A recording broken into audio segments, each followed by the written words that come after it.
Hello and welcome to 2026. This is season 3 of my podcast, 10,000 Hours and Counting, and it's the first episode for this year.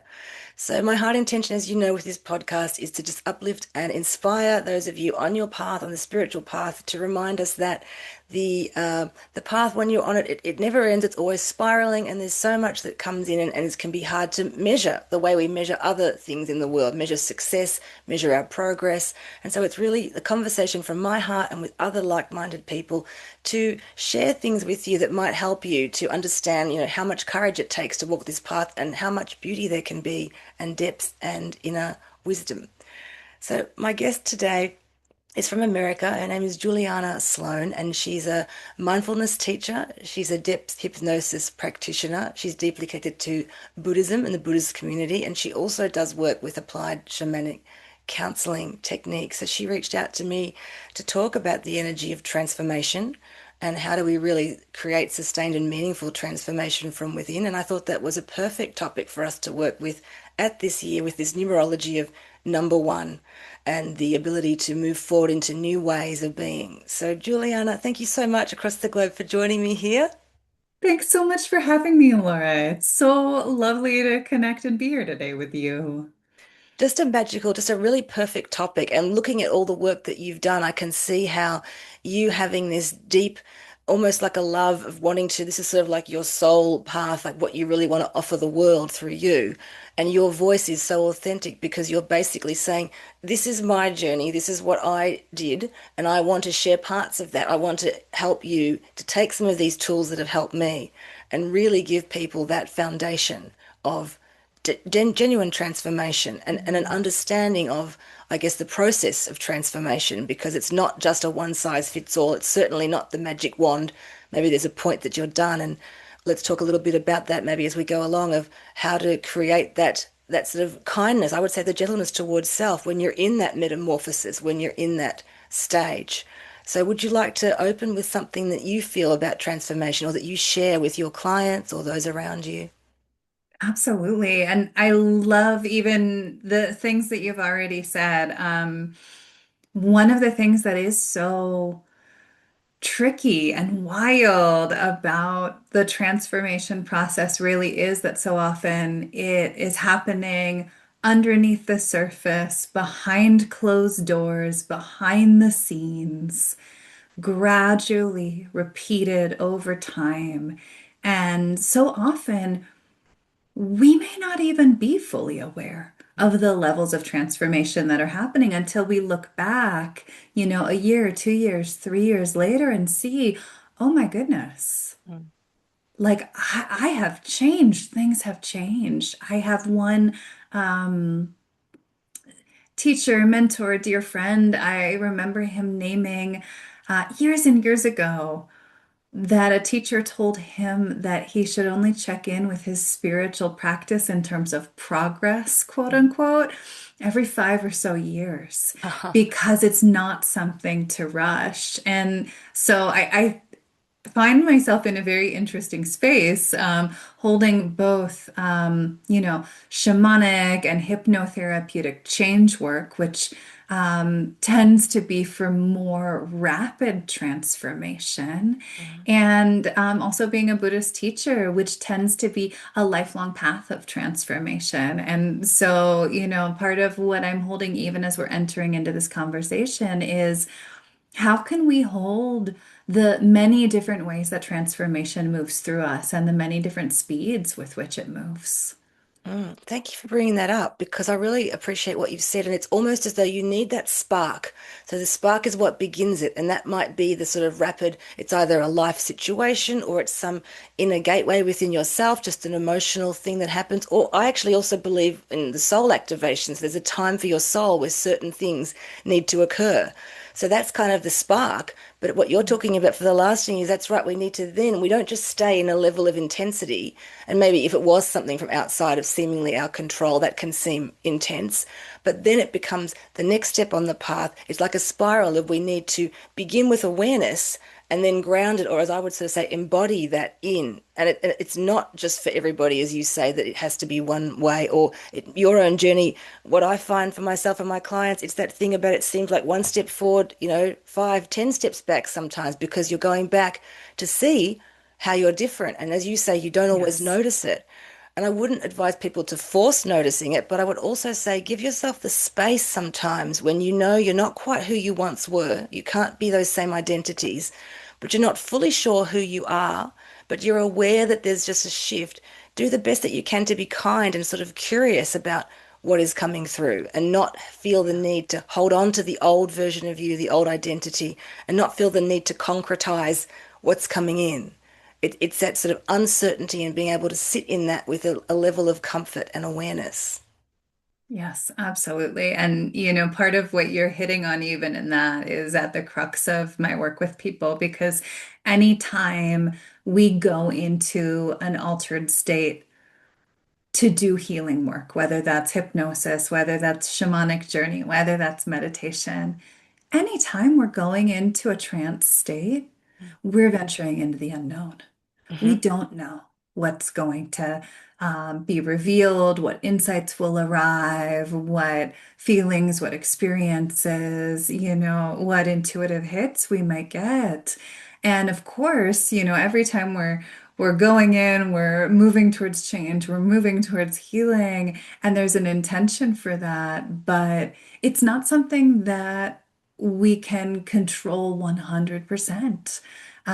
Part of what, as any person dedicated to spiritual growth and transformation needs, probably first and foremost in some ways, is this willingness and ability to be with the unknown, to be with the uncertain, to be with the things that are not concretized. So I, Yes. I appreciate you naming that. Mm. And I also want to say to people that so finding the practitioner when you're working with Juliana or someone you're attracted to help you, you need to know that there's a level of safety and trust in that person because then what Juliana is saying is yes, there's uncertainty, but uncertainty is how change happens. But you allow yourself to be held and supported by someone who can almost give you a boundary to that uncertainty, almost hold you within a space, which is what great healers do, space holding. So you can be safe to sort of not fully be in control. And I would sort of also say to people to understand, try not to get too shocked when you feel the transformation coming. Sort of accept that I believe that everything happens for a reason and that your soul wants to support you. So even if it feels overwhelming and you think, I'm not ready for this, just know that at a higher level or another level of you, you are ready. And therefore, there will be the support of the teacher or the reading or the very next step. Again, it's about kindness and sort of willingness to say, I trust that letting go of the need to control will actually be my support, and having someone that you trust opposite you in the room or on the computer is the most important thing, and not to feel that you have to be the one guiding it because it's divine surrender to a higher power, to your higher self, and you're never alone in that journey. Yeah, beautifully put. So, Juliana, what would you say about the shamanic aspect? Because when we talk about shamanic work, maybe something people don't fully understand it. And of course, there's so many layers to it. But just at a very sort of top layer, I just sort of want to flag the idea of working with the cycles of life and death and maybe thresholds and gateways in our lives. And there are certain aspects of the self that we need to almost compost and allow to become something else, and then we move into a new gateway. And it's sort of like you can't take everything with you on your journey. There are times when you discard certain things, you open to new situations.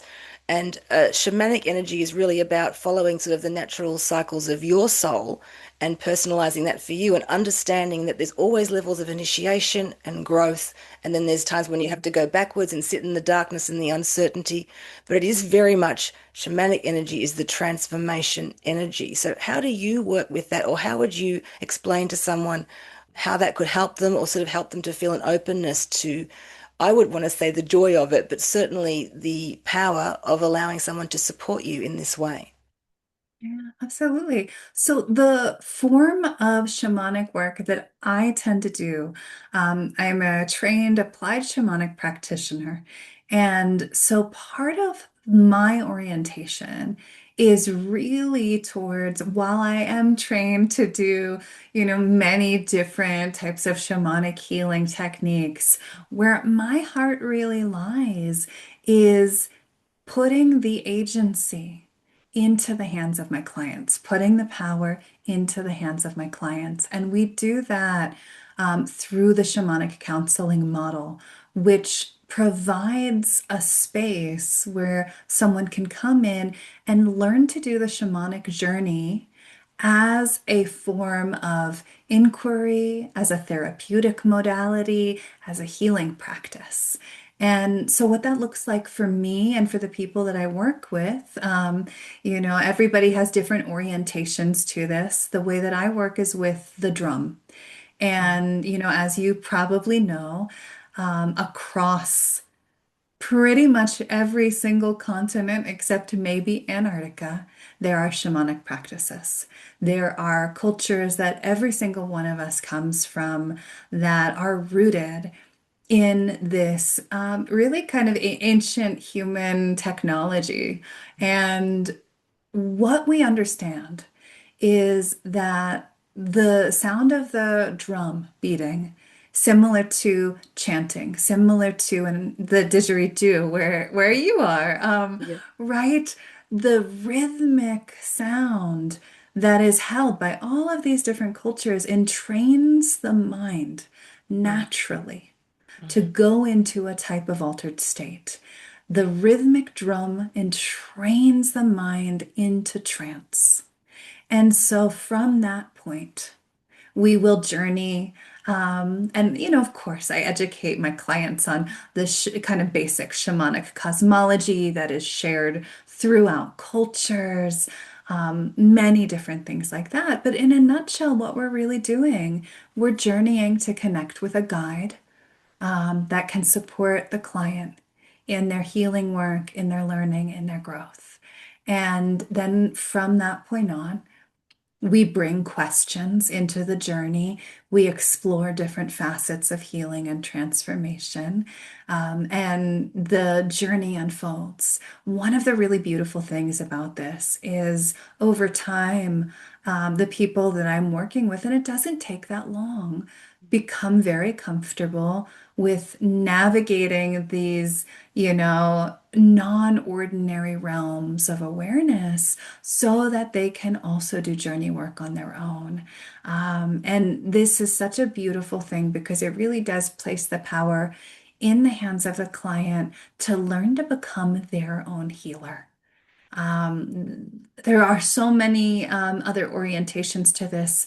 I have seen in my own life many people who, kind of wield power in a certain way. I am the healer. And Mm, for me, no, we are the healer. We are mm, co-creating healing. You are becoming the healer. You are learning to heal. We are doing it together.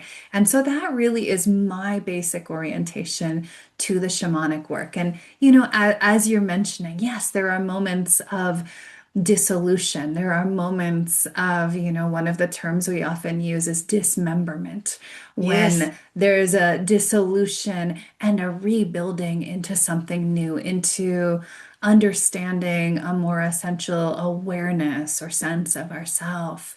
But of course, there is also power retrieval and soul retrieval and deeper insights and understanding that unfold along the way.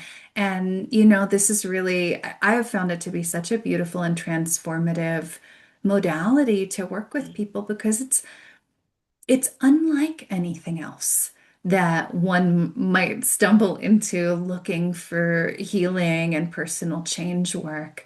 And to be able to have some of that magic back, mm, some of that sense of awe that we are capable of, this level of experience and knowing and understanding, to me, that is one of the most beautiful and special things that we could possibly wish for um, in this human life. that ancient wisdom that you talked about, it's so powerful, and it's almost like you're saying the drum, that energy of sound without words connects us almost to the heartbeat of Earth or the heartbeat of the universe. I I looked at some of the things you were sharing online, and you do talk about when healing needs to go beyond talking. And this is what we're saying here, that often the humans, we're conditioned to think if I keep saying my pain or saying it out loud, I'll heal it. If I keep telling my story, I'll heal it. And yet, as healers, we do know that that often can create its own loop of trauma. And so it's also a gift for you as a person wanting healing to say, I realize I don't even need to do that. It's about the going within and allowing the layers to come out. It's not about using my words. It's about being present with myself. And what Juliana has just said is just really empowering to me, as wanting to help people to be, as a healer, to be, I'm a channel to empower them to take those tools away. And she has said she helps you to then be able to use that shamanic wisdom, that journeying for yourself. And this is a huge gift, to be able to receive these activations, this wisdom, so that then you can turn it into part of your path. And that is how the transformation journey is, not just going to one person and receiving their wisdom and that's it. It's incorporating it, it's embodying it into your own life. So let's talk a little bit about the energy of not so much words, but going deeper than that, where you've said enough, and then people realize they're just stuck in the same thing, or they're having perhaps the same situations come up to them, and their mind or their ego says, "I cannot believe this same situation is happening again," and they just feel locked into this cycle. So when we then take a step back, which I would call surrendering to the divine. So we're actually essentially taking our human hands off and the personality, and we're saying, okay, I can't get there by these means. I need to come back, and it would start with prayer or connection to a divine being.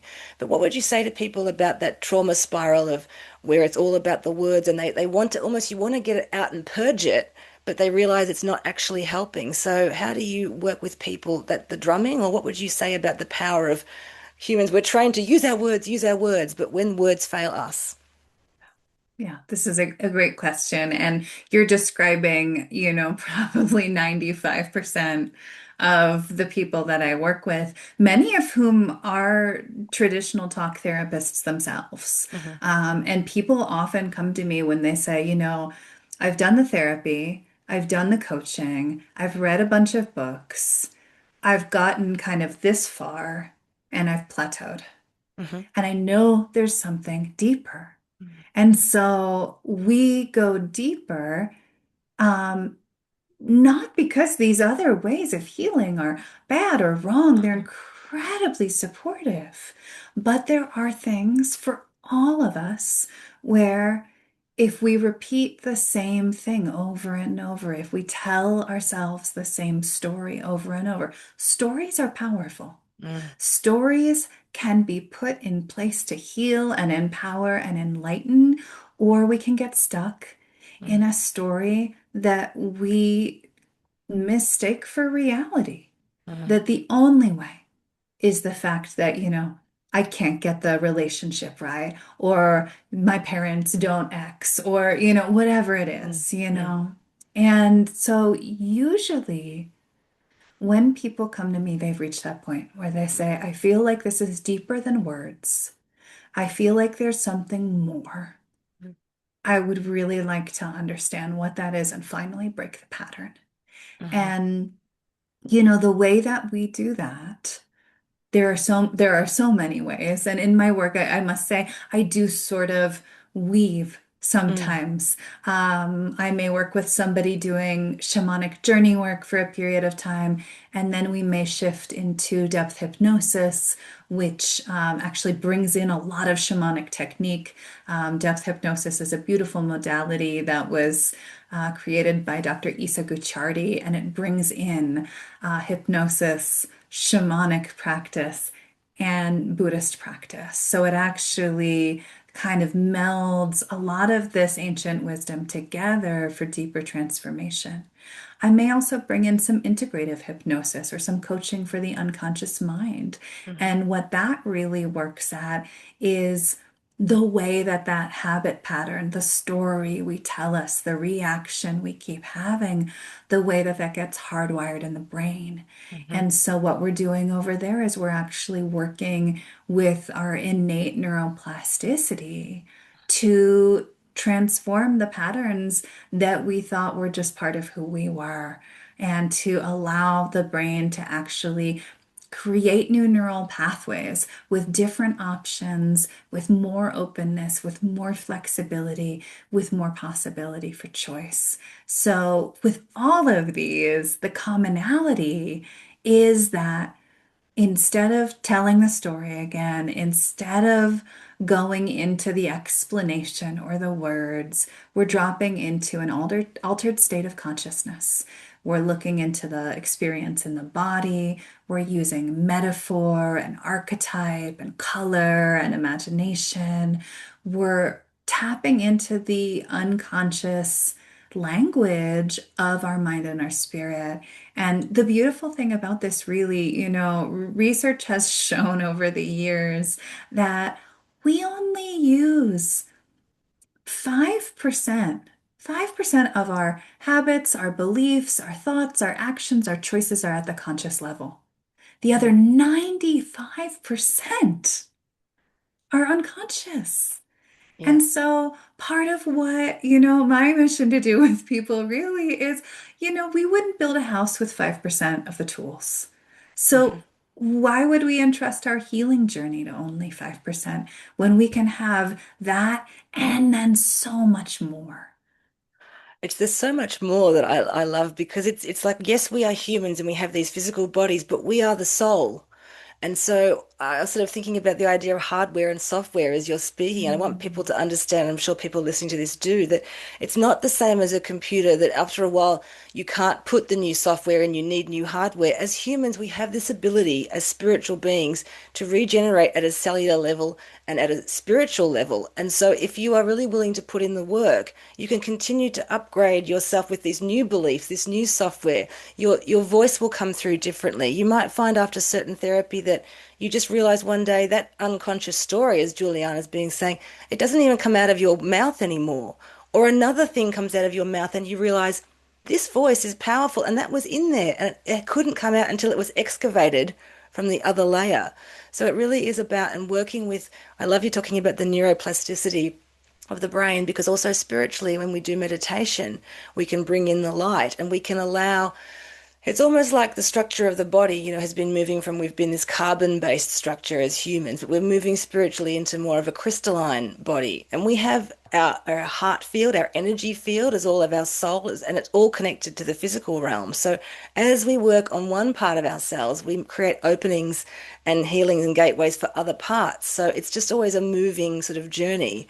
And the best that you can do is to really, I would like to sort of bring up the idea of spaciousness a little bit again, Juliana, because what you're saying is essentially you activate people, you take them deep, and things can come to the surface. And then is there a part of the journey where they are sort of it's like they're in the stew of it, but they're just sort of holding space for one way or the other? Obviously, you would open and close sessions, but how do you work with the energy of spaciousness? I just think for myself, I like to have that kindness and gentleness when I can feel that there's inner transformation happening and I'm not fully on the other side yet. I'm sort of cooking in it. I just Mm. lean into it and I allow myself to sort of be new and have some rawness and some openness because that's the way through to the next sort of grounded, embodied part. And that's, to me, that's the only way that I shed the old to actually be in that in between liminal state. So, would spaciousness be Mm. something that you would discuss with people? It's interesting that you bring up spaciousness. One of the hypnotic inductions that I love is one that actually turns us specifically to, and this is a meditative practice as well, turns us towards spaciousness, the Mhm. spaciousness around us, the spaciousness within us. There's a wonderful book by man Les Femi Mhm. talking about the open focus brain. And what has been found is that actually, when we allow space to be the thing that we are envisioning, holding, sensing, imagining, that the brainwaves change and Mhm. that we're actually capable of seeing more, feeling more, understanding more. So, in my practice, there is absolutely profound space held for space. And at the same time, I would say, the way that I work, we really do aim for some level of closure Mm. at the end of each session. I want everyone that I work with to feel at least somewhat complete, somewhat like there's a stopping point, somewhat like that was a natural place. And every now and then, yes, there are moments where it's sort of like, oh, okay, we actually have to just marinate this issue Mm, in support, in space and care so that we can let it settle and let it have that time in this liminal space held in deep support yeah. to return to. Um, I would say though, more often than not, that liminal space is actually the full arc of the Mm, healing journey. hmm. That, we may complete one particular process or one particular journey and feel like, okay, we're at a good stopping point. Um, but we also know this is archaeological. And so we're going layer by layer by layer by layer. And we also know that there are more layers, there is more to understand. These things do unfold over time and space. Yes, and being able to know that if you've shown up for that kind of work with another practitioner or you're actually doing that excavation work, the first session, the first time, it builds this layer. So I like that you're talking about we need to close it off in terms of holding that space of that energy. But it's like if you've started the first step of that process, you've opened that gateway for yourself. And things will never be the same. You've even started on a cellular level. So you could choose, we have our own free will to stop at any point, but you've still changed to a certain point. And that's a very powerful thing to understand when we look at the natural world. We see how things have those cycles, like nothing stays the same, and that things have to use, they have to, in the season, they have to give up certain energy in order to store it in the roots. There's certain parts. When we're human, sometimes we tend to forget all of those natural cycles and we can be a little bit more forward thinking or a little bit more rigid in our understanding.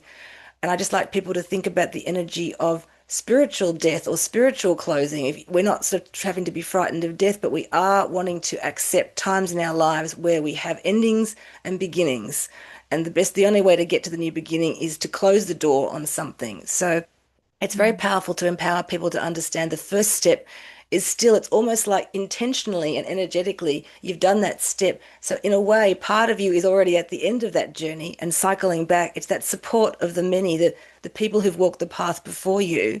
That support can come back to be utilized by you at whatever stage of the journey you're on. And sometimes, if you have to put your tools down for a while and you're not in the depths of it, just understand that you have started some alchemical reaction within you. And there's always the possibility when it's right for your soul, the next step in to go to the next level. But it takes deep courage, and it's also quite a beautiful gift to yourself to understand that the first step is very powerful and probably above and beyond what you could think after, say, even one session. But to be in that awareness of allowing for change for the self at the degree that your soul and you are ready for. Mm. Beautiful.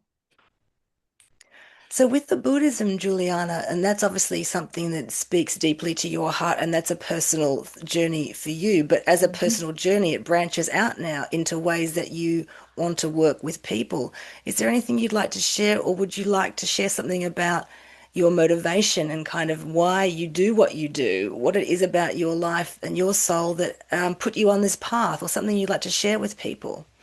Yeah, great question. It is funny. Um, so often people will ask me kind of like, well, what's your story? How did you end up here? And honestly, I look back and I see what I was like as a child, and I was the weird, spiritual, sensitive, creative, imaginative, daydreamy kid. And so there is a part of me that's like, well, this was just baked in the whole time. And I just had to figure out exactly what was the channel. And of course, that takes a lot of time and it continues to evolve. I think when Mm. we think we're done, we're about to get a big surprise that we're not done. Yes.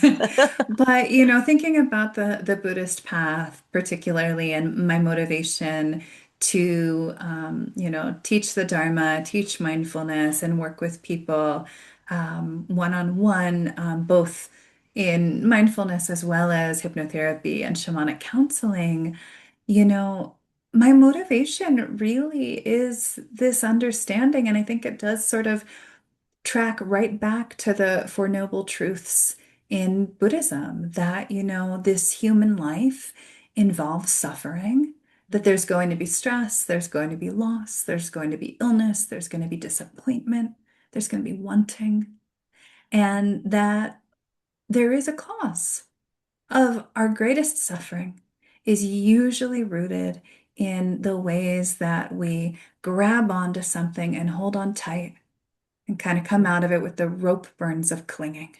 mm, That our aversion, not wanting to be a certain way, not wanting something to be the way that it is, or wanting something to be different, all of these different ways that we're sort of spinning our wheels, we're mm, piling on layers and layers of suffering.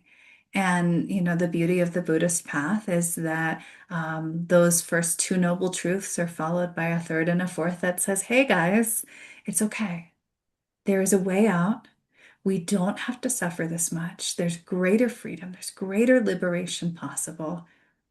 And if we, walk this path, if we practice mindfulness, if we connect with good community, mm, if we, protect our minds and hearts and the minds and hearts of other people through non-harming, mm, through being an ethical and integrity-filled person, if we get a greater sense of what's true, what's real, what's important, mm, that's going to lead us along a path where there's a lot of freedom and a lot of hope and a lot of possibility. And with all of this, I really do hold it as, these are tools that help us find greater freedom. These are tools that help us learn to suffer less. These mm, are tools that help us be with the depths of our own healing and transformation while also accepting reality mm. for what it is, because it's only once we accept it for what it is that we can actually make changes. So that really is the underpinning of all of it when it boils down to it. Yeah. Yeah, thank you for sharing it and explaining it to in that way to the listeners. And really that idea of Buddhism and the compassion, and having compassion for self and having compassion for others. And one of the authors that I love, Paulo Coelho, has a book called Manual Mm, for the Warrior of Light. And I'm paraphrasing him here, but within the book, it's a series of affirmations and mini stories. And he says the cup of suffering is not the same size for each person. And as a healer, and I work with so many people and all different people, different facets of life, and I find that underneath everybody has a feeling of suffering, regardless of their outer circumstances. And it can be very helpful to understand we all have that within, no matter what it looks like on the outer. And that's a way to connect and feel a resonance with other people too, having compassion for someone's suffering, having compassion for your own. And as you say, then looking for the gateway to say, this is not to stay stuck in, but this is to have an awareness of and to understand that there'll always be a movement. And I would actually bring that in through my work. To me, it's about soul alignment. So it's about saying, we're not saying that we can create, I don't believe we can create absolutely anything on earth that's possible for people, but for certain souls, there's pathways for you. And trying to force things that you see are possible in the world, but aren't actually the medicine or the nourishment that your soul wants, mm, is probably going to be a pathway of unnecessary pain. So being able to surrender to what you are really here, who you are here to be from within. And that's a lifelong journey, as you say. But be kind to yourself, not be looking out at all of the possibilities that exist in this world, because let's face it, there are many, many, many beautiful at this point on earth, so many. And I believe there'll be many more coming as we move through these new frequencies and earth ascension, if you like. But being able to know not everything is for you and finding the way that is for you will empower you too to feel that you can let go of things that you, as you said, you were grasping onto, perhaps unfulfilled dreams or wishes. But what if you could take a breath and say, but was that what my soul wanted for me? Or is that something that my mind wanted? And so it's that non-attachment. It's if you can have that balance between bringing yourself into what are you here to do? Who are you here to be? And trying to stay authentic to that. And sometimes that might be somebody says their path is a bit harder than someone else's.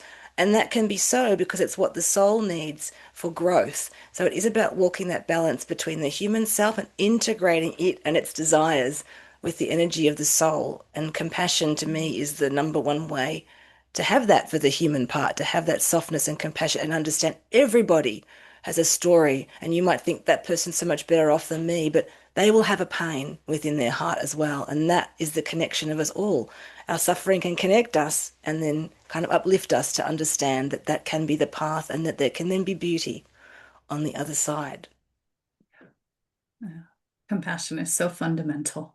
It Mm. is. And I mean, it sounds Yeah. simple and it's not at all. And yet it is so empowering and powerful. Even just starting, I always say, if you can't have compassion for yourself, you're certainly going to struggle to have it for other people or for the world. And we want to build this world where there is more compassion and there's tolerance and all of those things that we're talking about now. And so, even if you're not a trained Buddhist, looking into Buddhist teachings can be a beautiful way and Buddhist meditation to really create some stillness for you in this crazy busyness and help you to find that Absolutely. voice of the soul. It's to me, it's a depth of nourishment and those divine beings. If you have an attraction to a certain school of teaching or cultural wisdom, even if it's not necessarily in your physical ancestral DNA, it can be a spiritual pathway for you to explore. So let yourself explore things that feel spiritually nourishing to your mind, your heart, yeah, to all of you.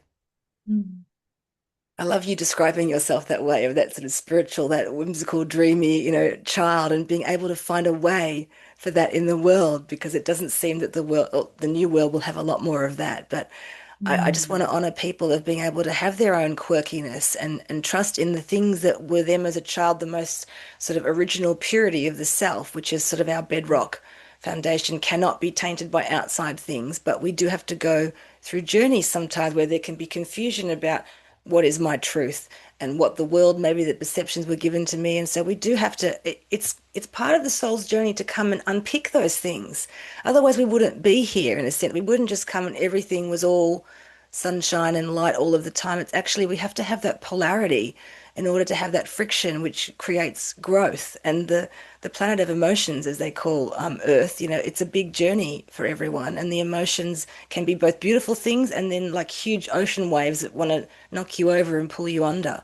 And so it is Mm. about finding that harmony between those two streams, those two realms. Definitely. I think one of the pieces of advice I often take for myself and offer folks I work with too is, if your 5 year old or 7 year old or 9 year old self would be so excited about what you're doing, whether it's that risk you're taking or that trip or that new hobby you're trying or whatever it is, the friend you made, if that young you would be doing a little happy dance, you're probably on the right path. You're probably doing something right. Absolutely Mm. agreed. Yeah, it's a good barometer actually.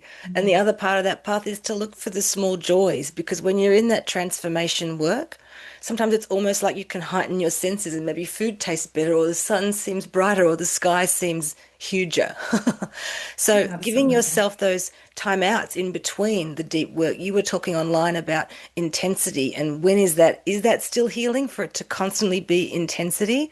And I think that's an important marker for people to be aware of too. There can be a sort of a school of thinking out there, especially with all these incredible online ways we can access healing and information and spiritual wisdom.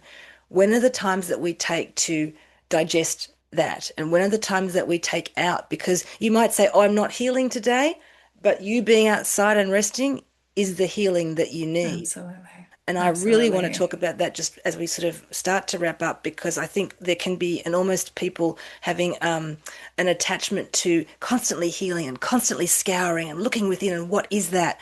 And that can also create a loop of suffering. So let's look at that part of when healing is healing, but it might not be what you think, of giving yourself those pockets of grace in Yeah. between Yeah.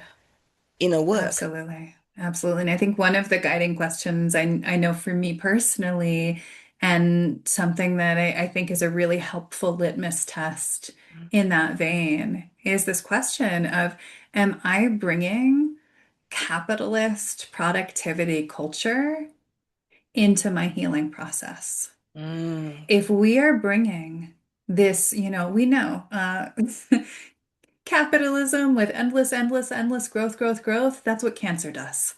So if yeah. we are bringing that attitude that it always has to be a peak experience, it always has to be a new revelation, it always has to be intense.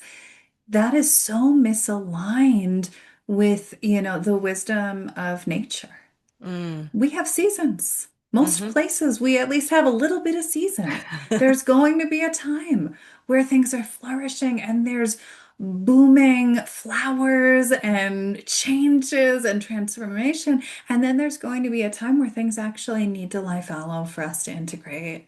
Mm. And, so there is this piece of, if you are engaging in healing and it's all intensity and no integration, and it's all achievement and striving and trying to get to, whatever the next level there is, Mm. um, I would invite you to look at that because Mm. you may be repeating the same pattern that's harmed you in other parts of your life and just bringing it into the healing process. Yes. Yes, absolutely. And it is really important to understand that. That's right. It's exhausting to be on all of the time, 24/7. It's not natural. It's not the natural world. We are part of the natural world. And so giving yourself that opportunity to take a break, to be outside, I find often my biggest breakthroughs and different triumph, I want to say, come in an in-between, almost a Yeah. fallow time sometimes, where I've done the work and then I'm just living and probably not even meditating. And I suddenly feel that, like I call it, a heart sigh, an expansion feeling of I realize, that old attachment or whatever it was, or that old situation, that has not come through in the same way. And it wasn't like a great fanfare and fireworks going off of knowing that it had changed, but a very gentle, peaceful resonance of I no longer am in that stream of attachment. I am no longer Mhm. in that pattern. And sometimes I think for people it can also be a little challenge of when they know they are changing, but other people around them are still reflecting to them or treating them the way they have been or a way that person wants you to be, that you need to hold your own sovereignty and say to yourself, I am changing, and support your change and understand that it could take a little bit longer for those around you to understand, but it doesn't mean that you're not different and that you haven't sort of taken that journey. And again, not looking outside for people's validation, but feeling into your inner world and saying, I support myself in this change. And one day they'll see, and if they don't, that's okay. But it doesn't affect the deep of changes within me if those around me can't quite see them yet. Because what Juliana was saying at the beginning, it's almost like a seismic, it can be a tiny ripple within, but it's huge change, and for that to come out into the world might take time, but it doesn't mean the change hasn't happened for you and isn't continuing to build. So give yourself that care, I guess, to say, I am doing this, this is change, and this is my process of change. Yeah. So we're going to wrap up a bit. Juliana's spent this time with us, and I'm so grateful for her, as I said to her at the beginning, for bringing up this is her life's work in a way. It keeps evolving, but bringing up this session for me to talk about with her in the first episode of the year 2026. So, Juliana, what would you say to people this year who maybe have had quite a difficult last year or are in a space where, as you said earlier, they know they want change? Maybe part of them is even frightened to change because what would it all mean? But with this supportive energy of new beginnings and numerologically and astrologically too on the planet, there is an opportunity for great forward movement now. And I would say with less forcing and struggle and more of the surrender. So surrendering to these planetary forces in our own soul and letting change take place. But how would you encourage someone who was that they know they want it, they know they want that nourishment, but part of them is resistant? What would you say to someone if they've actually reached out? Yeah, I would just say it's one step at a time, Mm. right? It's one session or one day or one period of meditation or one walk or whatever it is. We don't have to um, get totally overwhelmed by the big goal if we Mm. just take it one step, one moment, one experience of support at a time.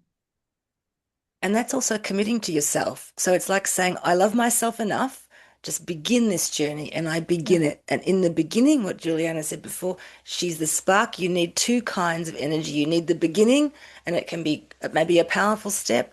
and then it might gentle down. So just starting with one energy, one intention, and actually intention can be a bit of a strange word because in the beginning of the year, at that more human level of New Year's resolutions and all of that, we're not talking about that, but the intention where you know that something needs to change and you aren't exactly sure what it is, but just beginning with one contact, one book, one meditation, it leads you to the next thing and the next thing. And I'm always looking for that energy of peace and resonance. That so it's not so much excitability or over-excitability about a potential. It's a sense of rightness that lands in my heart. And I think, where did that thing come from out of left field? I might just look that person up. And it's learning your own inner language. Juliana also referenced that before, listening to what your soul wants to say to you. And what we didn't quite get to, but you did mention the body a few times, and I was talking about embodiment, that really one great vehicle for accessing our inner wisdom is to actually be present in our bodies, to stop being in the mind. And obviously, Buddhism is teaching that with mindfulness to bring it through so that we are present to what is happening now. And the body is the best conduit for that. The body is almost a spiritual barometer. It will tell you, if you stop and listen, it will start to tell you, this is stress, this is relaxation, this is what I need. And so we need to allow our bodies to almost hold the space for us to allow the soul transformations to happen and to listen. The body is like the most loyal friend in a way, to be there for you and to let you be in both, spiritual and material energy at the same time. So be kind to yourselves, support yourself and say, this is incredible that I'm even thinking, because there'd be other people who don't even consider transformation. It's not really something that comes up to them. They just live and they do their life. But if you're feeling the need or a pull to allow something new to come through within or to shed some old belief, that is the beginning of the journey. And that is something beautiful to celebrate. And you will receive the support that you need just from having been in that intention to energetically step through a new gateway. Mm.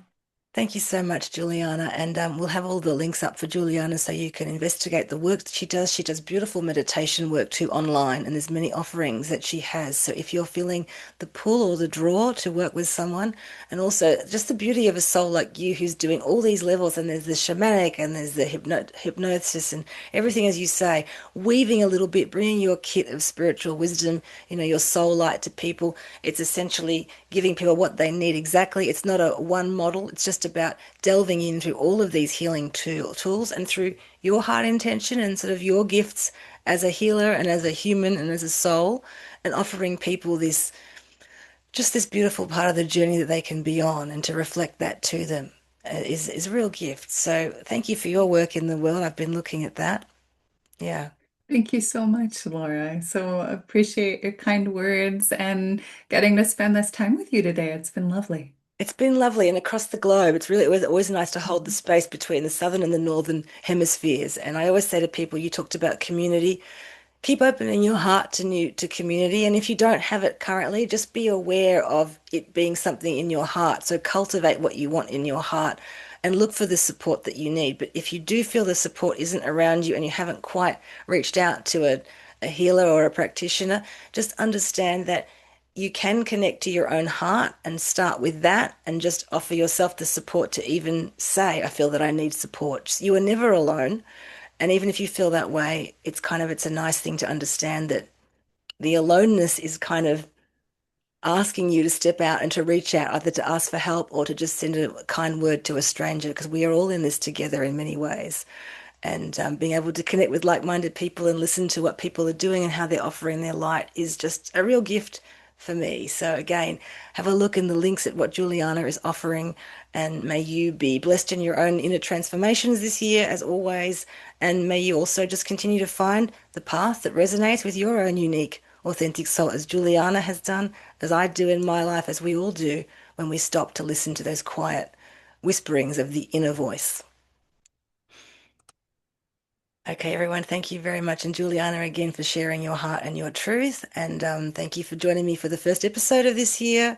As always, you can check in with the episode's video or audio, and just sending you many blessings and encouragement for the path from me and from my guest. Thank you, everyone.